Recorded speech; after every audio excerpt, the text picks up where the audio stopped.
Hey guys, game of thrones web சீரிஸில் Arya star கேரக்டரை யாராலையும் மறக்க முடியாது.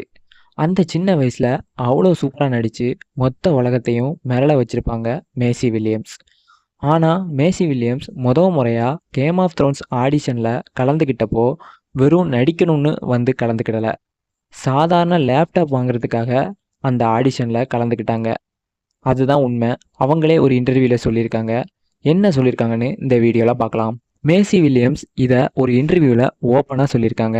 அவங்களுக்கு சின்ன வயசில் சொந்தமாக லேப்டாப் வாங்கணும்னு ஆசை. ஆனால் குடும்ப சூழ்நிலை காரணமாக அவங்க அம்மாவால் வாங்கி தர முடியலை. அப்போ தான் அவங்க அம்மா சொல்லியிருக்காங்க, கேம் ஆஃப் த்ரோன்ஸ்னு ஒரு வெப் சீரிஸ்க்காக ஆடிஷன் நடக்குது. அதில் நீ போய் கலந்துக்கிட்டு கேம் ஆஃப் த்ரோன்ஸில் நடிச்சேன்னா அதில் வர்ற காசை வச்சு நீ லேப்டாப் வாங்கலான்னு ஒரு ஐடியா கொடுத்துருக்காங்க. மேசி வில்லியம்ஸும் எப்படியாவது லேப்டாப் வாங்கிடணும்னு அந்த ஆடிஷனில் போய் கலந்துருக்காங்க. அந்த ஆடிஷன் மேசி வில்லியம்ஸோட வாழ்க்கையே மொத்தமாக மாற்றிருச்சு. ஆர்யா ஸ்டார் கேரக்டரில் மேசி வில்லியம்ஸ் ரொம்பவே சூப்பராக நடித்து காமிச்சிருக்காங்க. அதுக்கப்புறம் கேம் ஆஃப் த்ரோன்ஸில் நடித்து ஃபேமஸ் ஆயிட்டாங்க. சாதாரண லேப்டாப் வாங்க வந்த பொண்ணு இப்போ கோடி கோடியாக சம்பாதிச்சு மொத்த ஹாலிவுட்லேயுமே பெரிய ஸ்டாராக இருக்காங்க. அதுவும் ஆர்யா ஸ்டார் கேரக்டருக்காக பெரிய பெரிய விருதுகளையும் வாங்கியிருக்காங்க. இப்போ மேசி வில்லியம்ஸ் ப்ராக்டிக்கல் மேஜிக் 2ன்னு ஒரு ஃபேண்டசி படத்தில் நடித்து முடிச்சிருக்காங்க. இந்த படம் வர செப்டம்பர் மாதம் ரிலீஸ் ஆகுது.